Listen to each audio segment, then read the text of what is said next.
Sex, drugs, toxic friendships, parties, alcohol, all of that is in college. And we're not perfect. Like, a lot of us go through that. I have like vivid memories of people being like, oh my God, you're not gonna come to this party, like you're gonna miss out, everyone's coming. And I was just, that doesn't feel good. I mean, I don't know what he's talking about, because freshman year, sophomore year, we was outside Thursday, Friday, Saturday, Sunday, it don't even matter. Like, the biggest test I feel like is maintaining your identity.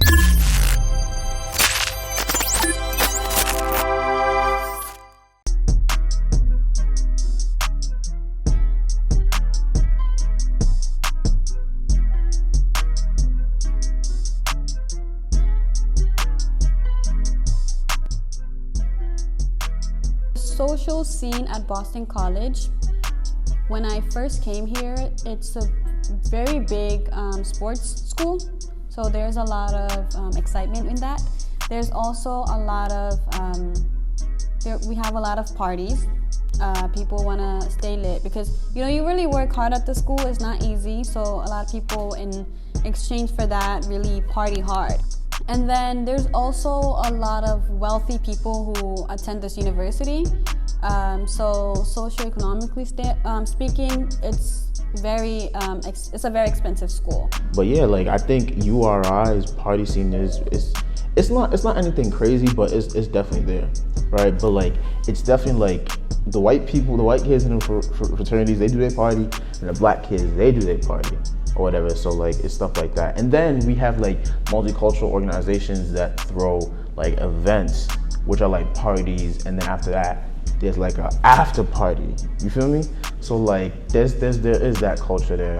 Yeah, so I think first of all, like unpacking the term social scene and social life, like at Tufts, like one of the jobs I'm involved in is like I work with undergraduate admissions, and a lot of times prospective students will ask, what is the social life like? How do you navigate it? And for me, I'm always like, I'm gonna be honest with you, like I know you're probably asking about like party life. I don't know what that's like because I'm not involved in it. You know, when I was navigating my freshman year and like thinking about who's gonna be my friend group, who's gonna be my circle, like this was something that was on my mind because I came in, I was like, I wanna be with black people. Like I'm not, that is an intentionality I set for myself because I went to a very white high school and I didn't have access to black people. So I was like, I know that I wanna be around black women specifically. And so when I was navigating that and like meeting new people, a big thing that I was thinking about was like, are these the kinds of people that are gonna expect me to like go out with them and party with them, and are they gonna abandon me as a friend if I don't?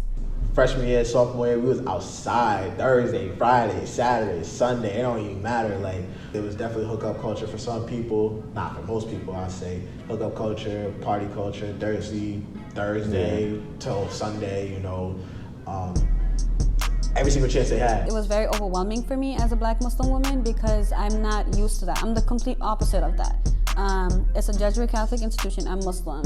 A lot of the people who attend this university are white. I'm Black. There's a lot of wealthy people here, and my family, alhamdulillah, we're good, but we're not super wealthy. And that puts, and there was like a huge partying scene, and I didn't come from that.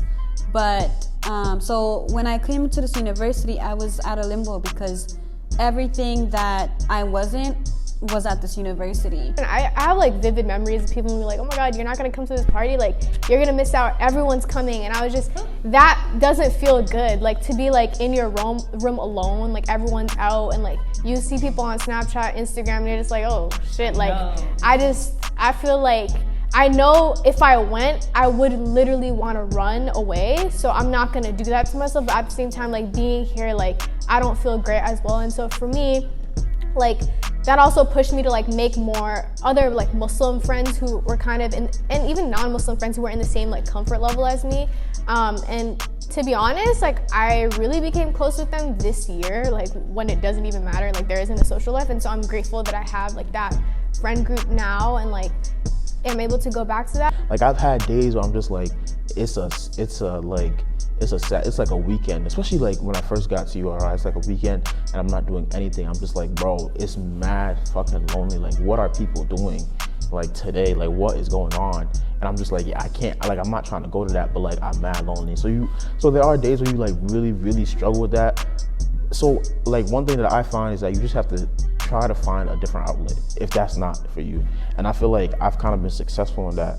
You feel me? Like crazy ass parties are not really my outlet for having fun. Yeah. You feel me? Like I have other things that I do to have fun, and like I can distance myself from that. Don't get me wrong, I'll pull up once in a while, like go crazy with everybody, but you know, like it definitely is a lot to handle. I say that. I started, indulging in things that I was not supposed to do. It's hard because everyone around you was doing it. As a Black Muslim woman who goes away to college, the biggest test I feel like is maintaining your identity. It's simple. Like I'm not saying it's easy, but I think it's simple as a Black Muslim to like keep your faith and still like participate in the social climate without necessarily going like full force. I guess like you gotta pretty much pick and choose your battles. Oh, this party's happening. All right, who's there? How many people? What's going on?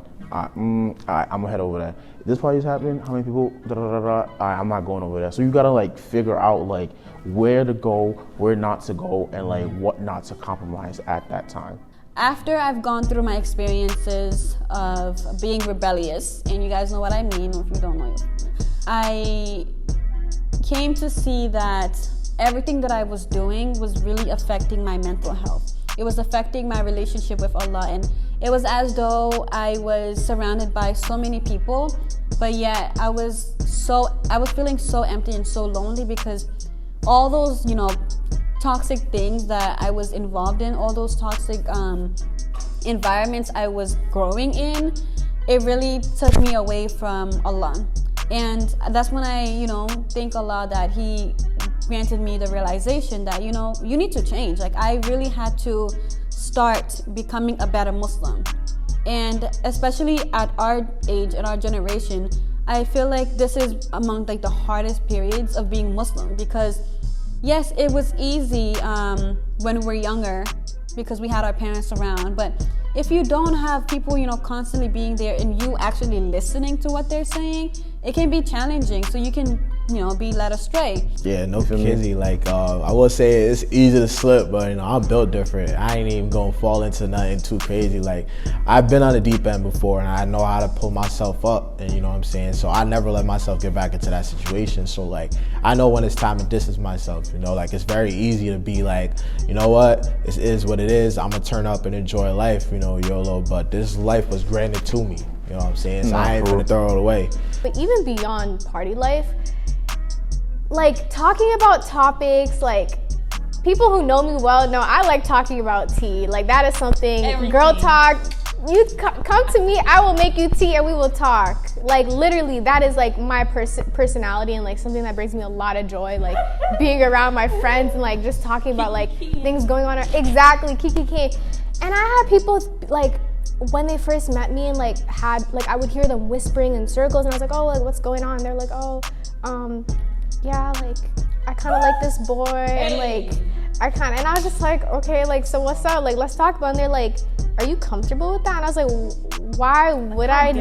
Yeah, like why would I not want to like hear about something that's exciting to you? And they're like, well, I thought that you would like judge us and I was just like, like I never confronted them about it, but now these are conversations I'm having with them to be like, like these assumptions that you make that because I wear hijab and because I'm Muslim that I'm not gonna want to hear about things going on in your life. Like we are people. Like I am a human being. I've had crushes in the past. Like these are things that happen to human beings. Like just because you wear hijab or you're Muslim doesn't mean that you're not gonna go through those experiences. Obviously how you go about navigating that is gonna look different for everyone. Sex, drugs, toxic friendships, parties, alcohol, all of that is in college. And as Muslims, when we come into it, we face those things. And we're not perfect. Like a lot of us go through that. Like it is life. Our parents have gone through it. But the biggest thing that I realized is that in the Muslim community, when we are fearful of speaking about those things, that's when we are even more, that's when we go into more demise, because then we know what it is, but we don't want to say it. And that just us saying something could prevent a sister or brother from going through something. So I do feel that there is fear there's a fear of judgment in the Muslim community. People they have this image that, oh, a Muslim, like, you can't falter off your faith, but like, we're all human beings. And you know what's crazy? I think it's just sometimes, I'm gonna call some people out now, but sometimes it's just like hypocrisy. The older people who are telling us, oh, like, I understand, just because you went wrong, you don't want other people to go wrong, but you have to understand, the older people who are telling us some of these things, when they were younger, they was on some crazy shit too. That's like, sure. They were on that time, and it took them time, obviously Allah granted that time to like try to understand their faith, build their faith. So I'm not saying to encourage us, but understand that this is a possibility that might happen. You know what I'm trying to say? Some Muslim adults just have like false expectations, like, oh, if they're having a party, just don't go. Like, yeah. or they're having a party, just read your book. Like, no. They even brought the party to me. No. And you want me to just be facing my studies? No, that's what I'm saying. Like, it's like, I don't know what it is, but like they try to, it's just like, oh, no fun. Don't be around nobody that has fun. But like, that's not realistic at all. Like, we should be able to talk about this. Like, what happens in the social scene? How can I like be a part of it, to some extent without like compromising my faith 100% type of situation. We need to like unpack that, like Muslims and non-Muslims, like assumptions that we have about religious figures, about people who are visibly Muslim, like all these things, because like they're human beings, like, and like you need to humanize them and stop assuming like. So if you're gonna tell me that you're Muslim and that every day you drink, smoke, whatever, blah, blah, blah, I'm not gonna look at you like, yo, you bugging out, like, God not rocking with that. Like, I can't tell you that, because at the end of the day, you could go home, make up for every single rak'ah, make sure that you already did your pilgrimage, you're donating to good causes and whatnot, and that might not, and everything you're doing there, it might be something that I'm not doing, and I don't smoke or drink every day. So who am I to say I'm a better Muslim than you when we're in a religion that doesn't judge? Oh, that's what I'm saying. Like, I feel like it's okay to encourage people to do well, better, but not from a place of I'm better than you, bro. Mm-hmm. It's like, yo, nah, like, I don't think we should do this. Like, we should try to be better and like give like actionable steps rather than, oh my God, that's not full lie, like how dare you type of situation. Like, that doesn't help anybody. And it's just like we have to stop looking at people from a face value perspective, because we don't know what people are doing behind their back. Like, let people chill. Like, you know what I'm trying to say? Like, their connection with God is their own. As long as you've done your part in trying to let them be better, that's it. So one advice that I have is like, find Muslim people who, despite what you've gone through, like, they won't judge you. Because if they judge you, then like they're not being true Muslims. So we should really overcome this notion that, we have to hide things from our Muslim brothers and sisters, because Habibi, like, Allah sees everything. He sees everything, so you shouldn't be afraid. Like, and when you're vulnerable with your Muslim brother and sister, that's the most beautiful thing, because you connect on Islam. So I have this great friend, and in high school, what she did for me was more than anybody's ever done when it came to religion. She made sure that, like, I got my prayers done during lunchtime. Mm-hmm. During lunchtime, imagine everybody's giggling outside, doing whatever, and every day, she took care of me. She made sure, like, I got my prayers done. And, it's crazy because I modeled my religion and my spirituality after her. She was a role model to me, you know what I'm saying? Like, every time, it's not she judged me, but I wanted to do better because she was doing better. And that's how it should be. And she didn't have to say anything. She shouldn't be like, she wasn't like, oh, Free, you shouldn't be like this. You shouldn't do this, that. Like, don't you think that's bad? She was like, listen, like, you're going to live whatever life you want to live, but I'm not going to let you fall off of Islam. You know what I'm saying? And that's like, how we should be. Exactly. Like, you're my friend, and I wouldn't know you if it wasn't for Allah. So you don't forget that. Well, that's a fact. And she didn't even have to say none of that. But she held it down. And we believe that that's the best thing. Like, if non-Muslims are watching this, we believe that our faith is a light. So when we share with one another, it's like opens up a whole nother door, and we could avoid so many mistakes. We could avoid so many hardships. We could help our mental health by just being there for one another. So as Muslims, like, don't be afraid. Like, we all gone through things. Like, our parents have gone through it, but we shouldn't avoid like those taboo topics about sex, relationships, and alcohol. Like, those things happen.